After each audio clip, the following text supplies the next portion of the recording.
hari ini sungguh sangat-sangat saya bersuka cita sekali. Sekarang kita mau masuk dalam doa terlebih dahulu sebelum kita memulai ibadah kita. Mari kita tundukkan kepala kita pejamkan mata kita. Terima kasih Tuhan Yesus, kami siap untuk menyapa Engkau pada malam hari ini Bapa. Kami mau memuji dan menyembah Engkau dan kami mau mendengarkan firman-Mu juga Tuhan.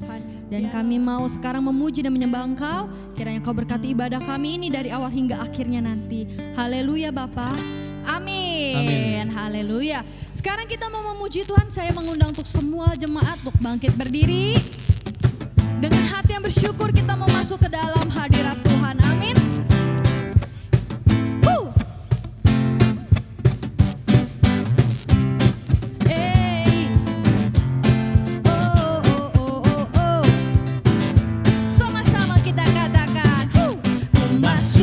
Gerbangnya dengan hati bersyukur, halamannya dengan pujian. Kataku hari ini harinya Tuhan, ku bersuka sebab Dia giranganku. Ku masuki gerbangnya dengan hati bersyukur, halamannya dengan pujian. Katanya siapa? Kataku hari ini Harinya siapa? harinya Amin. Ku bersuka sebab Dia Giranganku. Oh. Dia giranganku, oh Dia giranganku. Ku bersuka sebab Dia giranganku, oh Dia giranganku, oh Dia giranganku.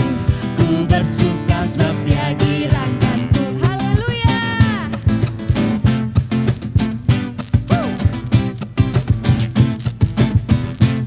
Sama-sama katakan. Masuki gerbangnya dengan hati bersyukur, halamannya dengan pujian. Kataku hari ini harinya Tuhan, ku bersuka sebab Dia giranganku. Dia giranganku. Hey, Dia giranganku, oh Dia giranganku. Ku bersuka sebab Dia giranganku, oh Dia giranganku, oh Dia giranganku. Ku bersuka sebab Dia giranganku. Ku bersuka sebab Dia giranganku. Ku bersuka sebab Dia giranganku. Haleluya. Yes, haleluya. Amin, amin, amin, amin. Mari semuanya kita perlihatkan senyuman terbaik kita.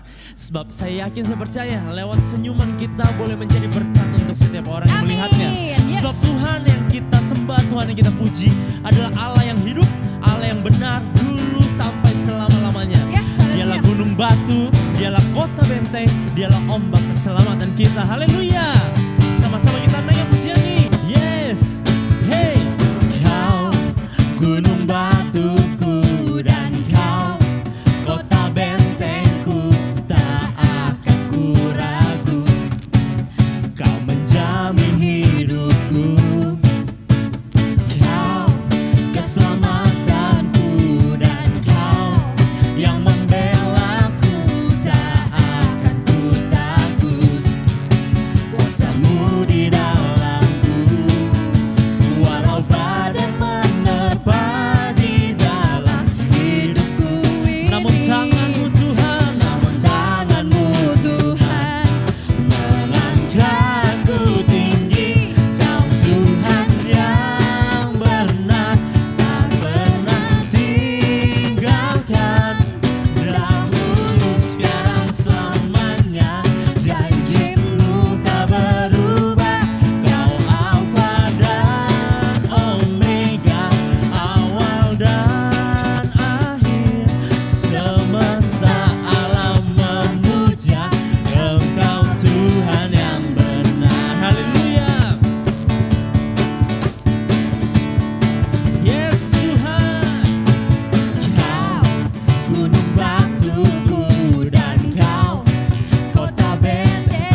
Maka dari itu Tuhan, jiwa kami, hati kami haus akan Engkau. Oleh karena kebesaran-Mu, oleh karena karya-Mu yang begitu sempurna Tuhan, kami melihat ada kemerdekaan, ada kemenangan kami Tuhan, jika kami terus berada di sisi-Mu,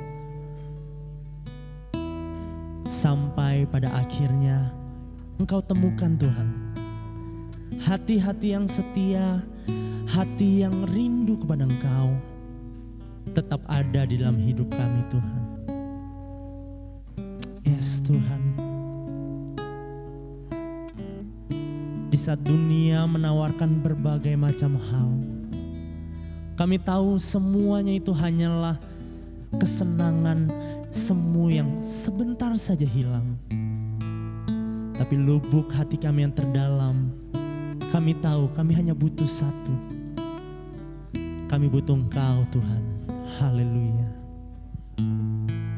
Mari sama-sama kita naikkan pujian ini.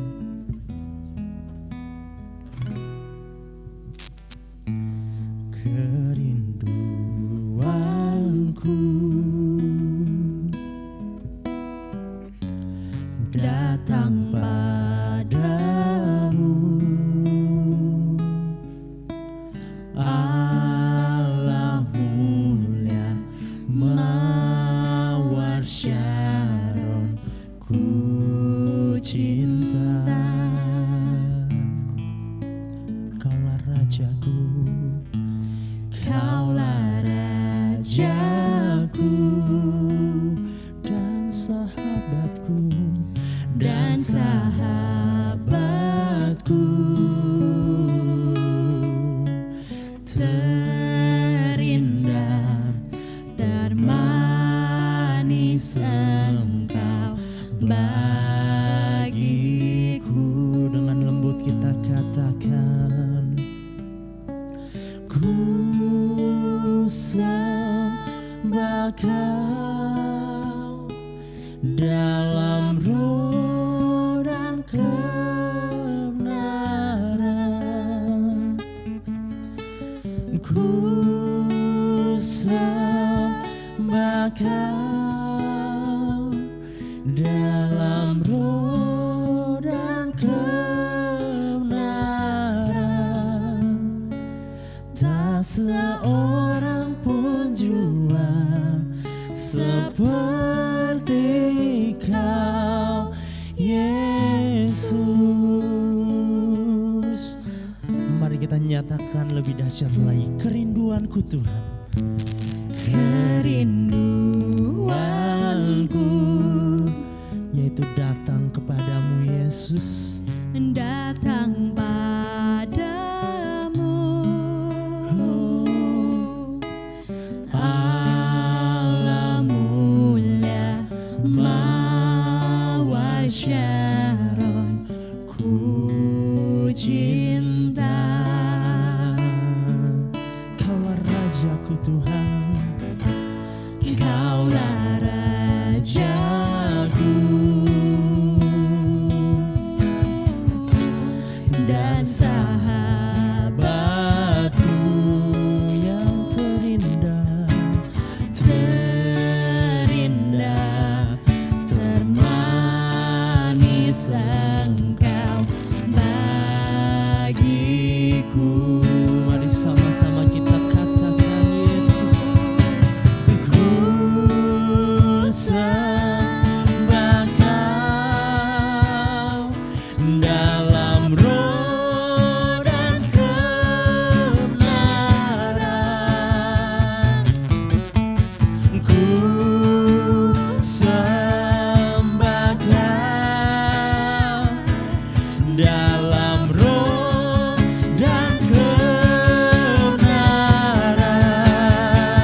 dalam roh dan kebenaran.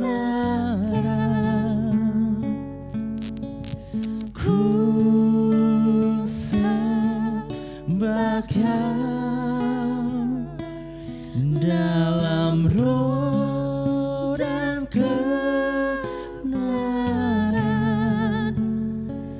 Tak seorang pun jua seperti Kau, Yesus. Terima kasih Tuhan. Layakkan kami Bapa untuk kami boleh menjemput firman-Mu Yesus. Kami mau pegang teguh akan kebenaran-Mu Tuhan, sehingga jalan kami tidak akan pernah menyimpang. Amin. Sehingga langkah kami tidak akan pernah terkecoh Tuhan. Terima kasih Yesus. Buka hati, buka pikiran kami, ajarlah kami sebagai murid-Mu Tuhan. Amin. Di dalam nama Tuhan Yesus Kristus kami berdoa, haleluya, amin. Shalom, selamat malam jemaat yang dikasihi Tuhan. Apa kabar? Saya percaya semuanya diberkati Tuhan. Kita semua dalam keadaan yang baik, dan saya selalu berdoa untuk pernyataan Tuhan selalu senantiasa bersama-sama dengan kita, sehingga setiap hari kita mengalami hadirat Tuhan. Setiap hari kita mengalami kasih setia Tuhan. Setiap hari kita mengalami pertolongan yang luar biasa daripada Tuhan. Mari saudara-saudara, kita sudah memuji, kita sudah menyembah Tuhan. Kini tiba saatnya kita mau bersatu dalam doa. Kita mau mendengarkan kebenaran firman Tuhan. Bapa dalam surga, terima kasih untuk malam hari ini. Bapa, puji syukur kami naikkan dalam hadirat-Mu Tuhan. Engkau Allah yang begitu luar biasa baik untuk setiap kami Bapa. Kami rasakan penyertaan-Mu Tuhan. Kami merasakan kasih setia-Mu Tuhan. Dengan apa kami bisa balas Tuhan kebaikan-Mu Tuhan? Selain kami mau hidup kami semakin berkenan, semakin serupa dengan Engkau, semakin menyenangkan hati-Mu Bapa. Terima kasih Bapa. Kami sudah memuji, menyenangkan hati-Mu, sudah menyembah-Mu Tuhan. Kini tiba saatnya kami mau duduk diam untuk mendengarkan kebenaran firman-Mu Tuhan. Supaya firman-Mu Tuhan menguatkan setiap kami, menjadikan kami semakin serupa dengan Engkau Tuhan, menjadikan kami semakin berkenan, semakin menjadi kesukaan bagi Engkau Bapa. Terima kasih Bapa, terima kasih. Pimpin kami dari awal hingga akhirnya. Hanya di dalam nama Yesus. Haleluya. Amin. Judul khotbah saya pada malam hari ini adalah ganjaran kerendahan hati dan takut akan Tuhan. Ganjaran kerendahan hati dan takut akan Tuhan. Mari sama-sama kita buka di Amsal pasal yang ke-22 ayat yang keempat. Sama-sama kita membuka Amsal pasal yang ke-22 ayat yang keempat. Demikianlah firman Tuhan. Ganjaran kerendahan hati dan takut akan Tuhan adalah kekayaan, kehormatan, dan kehidupan. Saya bacakan sekali lagi. Ganjaran kerendahan hati dan takut akan Tuhan adalah kekayaan, kehormatan, dan kehidupan. Ada hadiahnya dikatakan di ayat ini. Jelas Amsal mengatakan ada ganjaran, ada hadiah dari takut akan Tuhan dan kerendahan hati, yaitu kekayaan, dalam bahasa aslinya ialah kemakmuran, kehormatan, dan kehidupan. Tapi malam hari ini saya tidak mau kita fokus kepada hadiahnya, tetapi kita mau fokus untuk supaya kita bisa belajar merendahkan hati dan takut akan Tuhan. Karena ini adalah langkah semakin kita mengenal Tuhan. Kita dalam mengenal Tuhan, kita nggak boleh melihat apa yang ada di tangan Tuhan.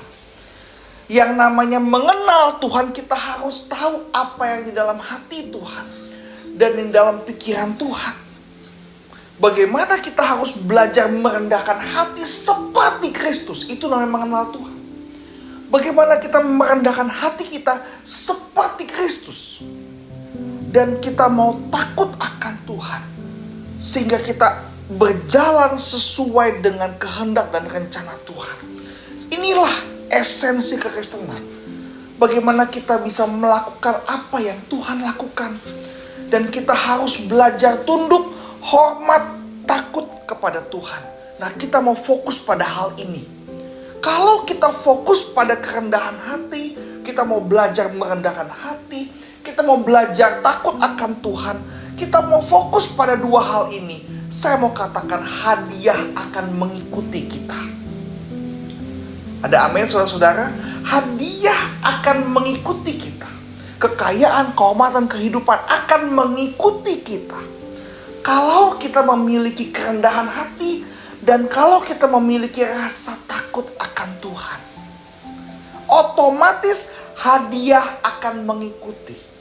Nah, penulis Amsal tidak mau kita fokus kepada hadiahnya, tetapi penulis mau kita berfokus kepada kerendahan hati dan takut akan Tuhan. Dua hal ini yang harus kita lakukan, yang harus kita pelajari, yang harus kita munculkan dalam kehidupan kita sebagai orang percaya, sebagai orang Kristen, sebagai anak-anak Tuhan. Yang pertama, kerendahan hati. Kita mau belajar apa itu kerendahan hati. Rendah hati artinya sifat tidak sombong, sifat yang tidak angkuh. Rendah hati ini berarti tidak membanggakan atau menyombongkan apa yang dimilikinya. Belajar rendah hati artinya belajar tidak sombong, belajar tidak membanggakan atau menyombongkan apa yang dimilikinya.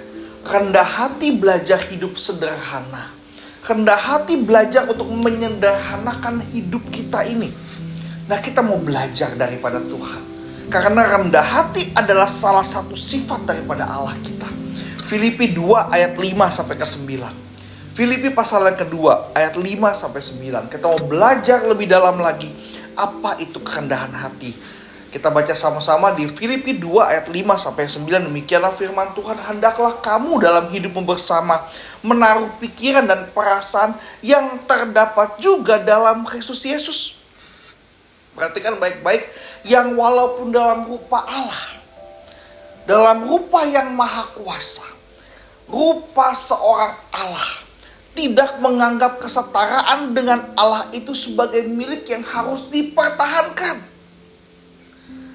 Dia tidak menganggap bahwa kesetaraan dengan Allah itu sebagai milik yang harus dipertahankan. Melainkan, perhatikan baik-baik, tolong digarisbawahi, telah mengosongkan dirinya. Belajar merendahkan hati adalah belajar mengosongkan diri dan mengambil rupa seorang hamba dan menjadi sama dengan manusia. Dan dalam keadaan sebagai manusia, perhatikan baik-baik, dia sudah tidak seperti Allah lagi. Sebagai manusia dia sudah mengosongkan dirinya, dia sudah mengambil rupa seorang hamba menjadi sama dengan manusia, dan ia telah merendahkan dirinya dan taat sampai mati, bahkan sampai mati di kayu salib. Itulah sebabnya Allah sangat meninggikan dia, Yesus, dan mengaruniakan kepadanya nama di atas segala nama. Belajar rendah hati artinya belajar mengosongkan diri. Bahwa saya ini tidak ada apa-apanya. Bahwa saya ini seorang yang kecil. Hamba ini tidak ada apa-apanya. Layaknya seorang pelayan, seorang hamba. Dia gak punya kekuatan, dia gak punya kedudukan. Dia gak punya sesuatu yang harus dibanggakan. Tapi dia merendahkan diri, dia mengosongkan dirinya. Itulah namanya kerendahan hati. Seperti Kristus dikatakan bahwa dia tidak menganggap kesetaraan dengan Allah sebagai milik yang harus dipertahankan, melainkan telah mengosongkan dirinya. Yohanes menulis, dia tahu, Yesus tahu. Yohanes menulis, Yesus tahu bahwa kuasa Bapaknya ada dalam hidup dia. Tapi yang Yesus lakukan, dia membasuh kaki murid-muridnya. Bayangkan seorang Yesus, dia tahu dia punya kekuasaan, dia punya kuasa, dia punya otoritas daripada Allah. Tapi dia pakai kuasa itu, dia pakai otoritas itu untuk apa? Untuk melayani murid-muridnya. Untuk melayani orang berdosa. Dia mengosongkan dirinya, dia membasuh kaki murid-muridnya. Dia mengosongkan dirinya, dia mengambil rupa seorang hamba menjadi sama dengan manusia. Dia merendahkan diri dan taat sampai dia mati di kayu salib. Itulah sebabnya Allah sangat meninggikan dia dan mengaruniakan kepadanya nama di atas segala nama. Prinsipnya adalah merendahkan hati kita agar Allah yang meninggikan kita. Haleluya. Ya, ini yang kita harus pelajari. Kita harus merendahkan hati kita agar Allah yang meninggikan kita. Penting untuk kita mengosongkan diri. Penting untuk kita mengambil rupa seorang hamba. Penting. Kalau kita mau merasakan kekayaan, mau merasakan kehormatan, mau merasakan kehidupan, kita harus belajar merendahkan hati kita.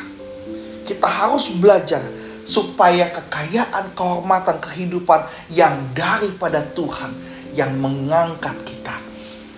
Dialah yang meninggikan kita. Tidak usah cari-cari supaya ditinggikan sama manusia. Tidak usah cari-cari supaya orang meninggikan kita. Kita harus belajar, kita semakin kecil, Tuhan semakin besar. Kita semakin kecil, Tuhan semakin ditinggikan.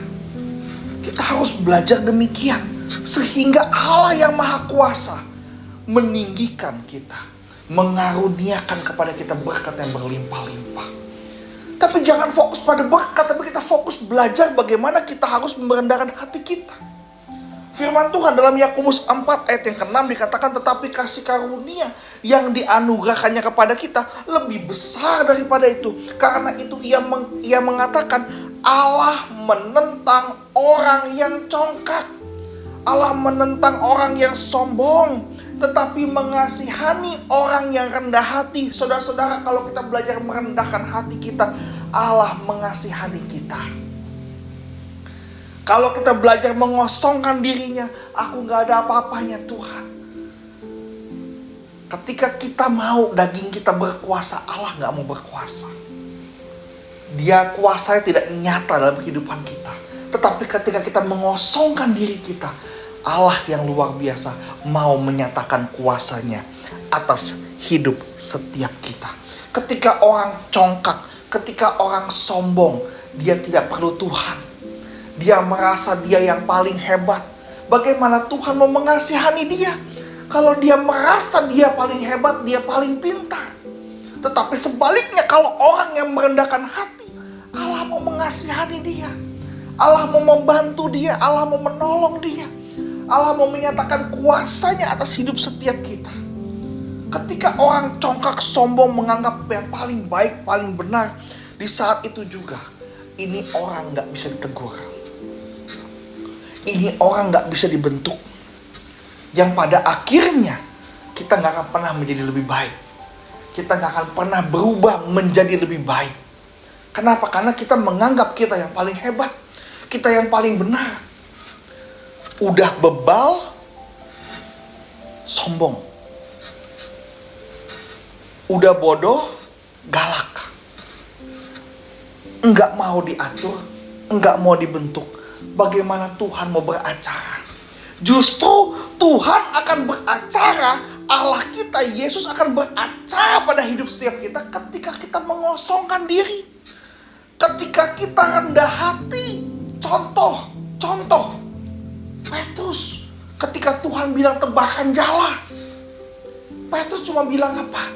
Tuhan, sudah semalam-malaman kami menangkap ikan. Tapi kalau engkau yang suruh, ya udah. Petrus gak mau argumen. Petrus gak mau sombong, padahal Yesus sama Petrus lebih jago Petrus dalam hal mancing. Karena Petrus dari kecil memang jadi nelayan.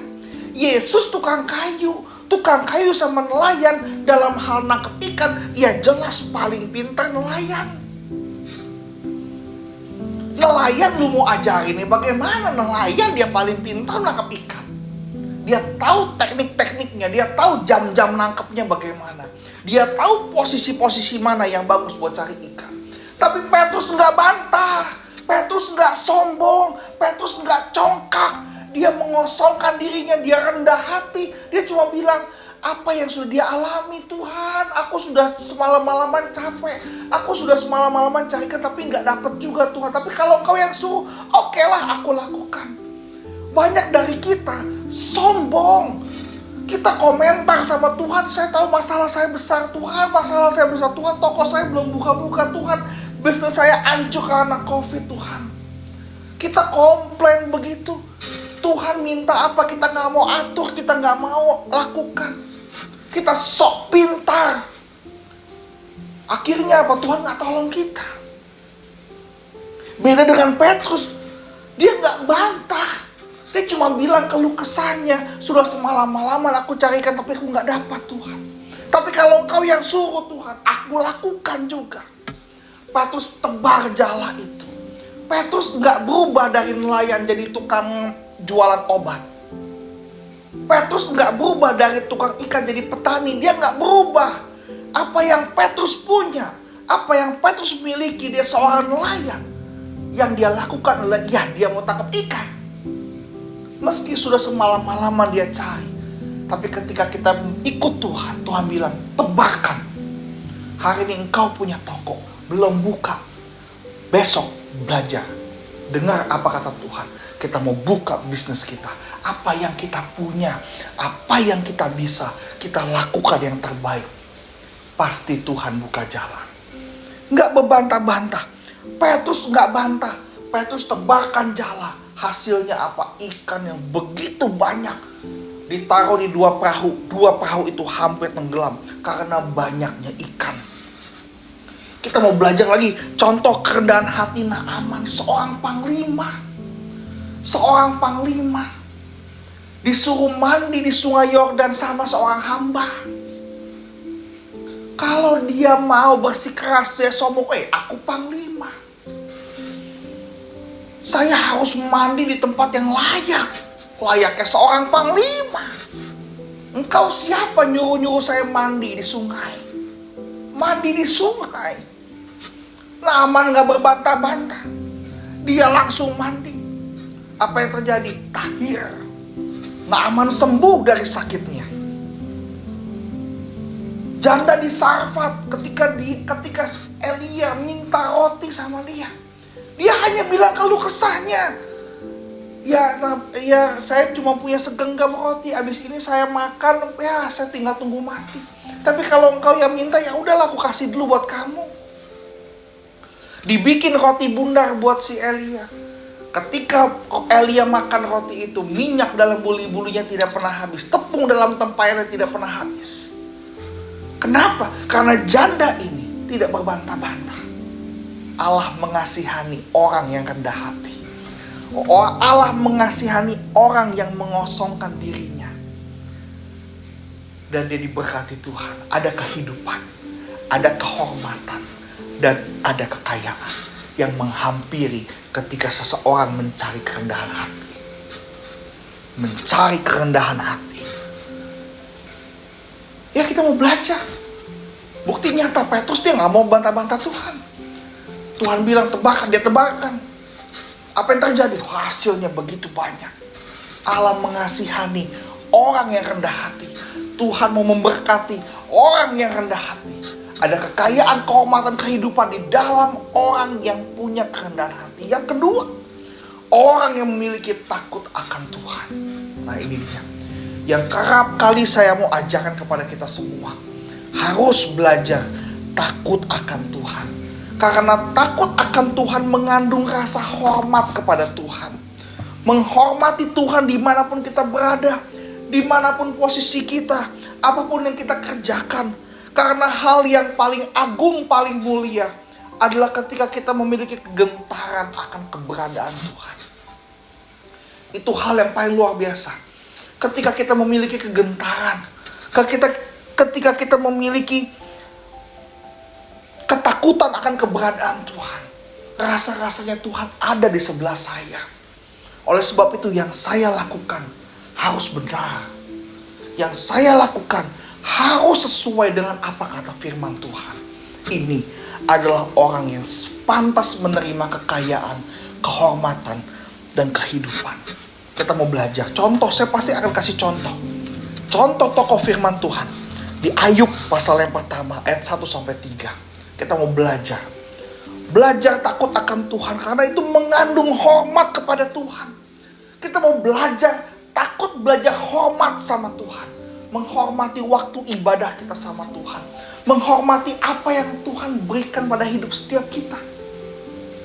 Kalau kita hormat sama Tuhan, Tuhan sudah kasih kesehatan, kita mau jaga kesehatan kita untuk kembalikan hormat kepada Tuhan. Ada amin? Ya. Tuhan udah kasih kesehatan. Kita rusak tubuh kita. Tato di mana-mana. Tato. Sampai badan kayak baju batik. Tato semua. Itu gak menghormati Tuhan. Rokok. Narkoba. Minum minuman keras, livernya rusak. Makan sembarangan. Kita gak menghormati uang yang Tuhan berikan kepada kita. Kita harus menghormati berkat keuangan yang Tuhan berikan kepada setiap kita. Tahu kita kerja capek cari uang, Tuhan kasih berkat, kita main judi.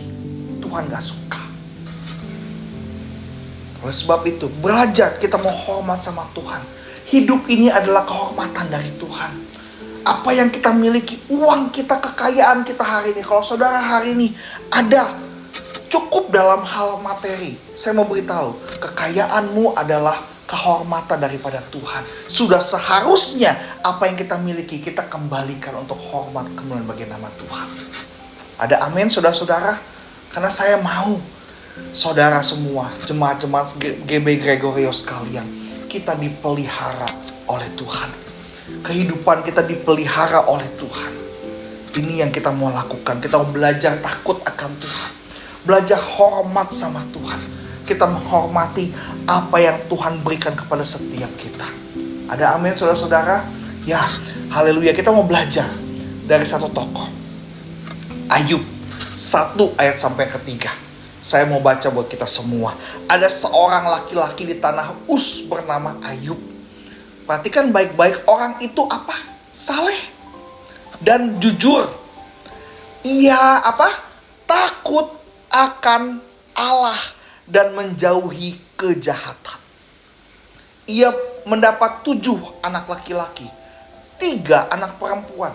Ia memiliki 7.000 ekor kambing domba. Perhatikan baik-baik, 7.000 ekor kambing domba, 3.000 ekor unta, 500 pasang, artinya 1.000 lembunya, 500 keledai betina, dan budak-budak dalam jumlah yang sangat besar. Kalau Alkitab tulis sangat besar, artinya udah banyak sekali, nggak terhitung lagi. Sehingga orang itu adalah yang terkaya. Perhatikan baik-baik, yang terkaya dari semua orang di sebelah timur. Namanya siapa? Ayub. Dia saleh, jujur. Ia takut akan Allah dan menjauhi kejahatan. Dia takut sama Tuhan. Artinya apa? Dia takut Tuhan marah. Dia takut Tuhan marah. Dia takut dia gak berkenan kepada Tuhan. Makanya dia menjauhi kejahatan. Karena ketika kita dekat dengan kejahatan, Tuhan gak suka. Entah makanya kenapa Lot dan istrinya keluarganya dihukum. Karena mereka tinggal dekat Sodom dan Gomora. Tinggal dekat dengan kejahatan. Tuhan gak suka. Tuhan senang dengan orang yang takut akan Tuhan dan menjauhi kejahatan. Dalam hidup kita ini, Mazmur 128 dibilang begini katanya, berbahagialah setiap orang yang takut akan Tuhan, yang hidup menurut jalan yang ditunjukkannya. Hidup takut akan Tuhan, seolah-olah Tuhan di sebelah kita. Kita mau ngapain dalam bisnis, kita mau tipu-tipu orang, ada Tuhan yang ngelihat kita. Ada Tuhan yang perhatikan langkah kita. Kalau kita dipotong di jalan, kita berantem sama orang, ada Tuhan di sebelah kita. Ada Tuhan di hati kita yang, rasanya gak enak kalau kita buat jahat. Rasanya gak enak kalau kita buat salah. Ada Tuhan di sebelah kita. Ini yang harus kita miliki. Perasaan ini yang harus kita miliki, yang harus kita punyai. Yaitu kita mau takut pada Tuhan. Dulu mama saya bilang sama saya begini, mami saya bilang begini, saya mau anak saya begini katanya. Di rumah takut sama saya, di luar takut sama Tuhan. Karena mami saya gak bisa mantau saya di luar. Puji Tuhan, saya di luar saya gak berani ngapa-ngapain. Kenapa? Saya takut Tuhan lihat saya. Karena saya diajarin dari kecil, mata Tuhan melihat di mana-mana. Ada lagu sekolah minggu tuh, mata Tuhan melihat di mana-mana. Mata Tuhan melihat di mana-mana. Jadi kita mau ngapa-ngapain takut ada Tuhan yang melihat kita. Saudara, bagaimana kita mau diberkati Tuhan kalau kita nggak pernah takut sama Tuhan? Kita menghalalkan segala cara. Kita melakukan yang tidak berkenan kepada Tuhan. Bagaimana kita mau diberkati Tuhan? Oleh sebab itu, penting untuk kita memiliki rasa takut pada Tuhan. Menghormati keberadaan Tuhan. Menghormati bahwa Tuhan Immanuel, Dia Allah beserta kita. Dia ada bersama-sama dengan kita. Iya, Dia Allah Immanuel, Dia bersama-sama, Dia Allah beserta kita. Artinya Dia sama-sama dengan kita. Dia mau kita menjauhi kejahatan, menjauhi perbuatan dosa. Kalau kita jatuh dalam dosa, segera minta ampun sama Tuhan. Dan kita lakukan lagi yang terbaik. Takut akan Tuhan akan mendatangkan berkat, akan mendatangkan kekayaan, kehormatan dan kehidupan. Ketika kita bekerja, seolah-olah kita bukan takut sama bos kita, tapi ada Tuhan yang mengawasi pekerjaan kita. Sehingga kita bekerja dengan sangat baik, dengan luar biasa. Kenapa? Karena Tuhan yang menilai, bukan manusia yang menilai. Lakukanlah segala sesuatu untuk Tuhan, bukan untuk manusia. Kalau kita menghormati keberadaan Tuhan, ada Tuhan di mana-mana, ada Tuhan di hati kita, ada Tuhan di sisi kita. Niscaya yang kita lakukan adalah yang benar dan menyenangkan hati Tuhan. Haleluya. Kita mau belajar mengenal Tuhan dari takut akan Tuhan. Belajar mengenal Tuhan dari hormat kepada Tuhan. Mazmur 25 ayat 14 dikatakan, Tuhan bergaul karib dengan orang yang takut akan Dia. Tuhan bergaul karib dengan orang yang takut akan Dia dan perjanjian yang diberitahukannya kepada mereka. Ada perjanjian yang diberitahukannya kepada mereka. Nah, Ulangan 8 ayat yang ke-6 dikatakan, oleh sebab itu haruslah engkau berpegang pada perintah Tuhan Allahmu dengan hidup menurut jalan yang ditunjukkannya dan takut akan Dia. Perhatikan baik-baik bahwa firman Tuhan yang kita pegang mengajar kita untuk kita hidup berkenan kepada Tuhan. Dan belajar firman Tuhan harus seiring dengan rasa takut akan Tuhan. Sehingga yang kita pelajari dari firman Tuhan akan kita bawa dalam kehidupan sehari-hari. Inilah dua hal yang harus kita pelajari, yang harus kita perdalam, yang harus kita fokuskan dalam kehidupan ini. Yang pertama adalah belajar merendahkan hati. Yang kedua adalah belajar takut akan Tuhan. Karena Tuhan mengasihani orang yang rendah hati, dan Tuhan sangat memberkati orang yang takut akan Tuhan, yang hidup menurut jalan yang ditunjukkannya. Dan perjanjiannya akan diberitahukannya kepada orang yang punya rasa takut akan Tuhan. Perhatikan baik-baik.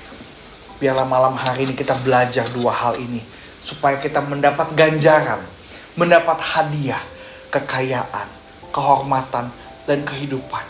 Karena kita belajar rendah hati dan takut akan Tuhan. Haleluya. Amin. Mari kita berdoa. Bapa dalam surga, terima kasih untuk malam hari ini Bapa. Kami mau belajar rendah hati. Kami mau belajar untuk takut akan Engkau Bapa.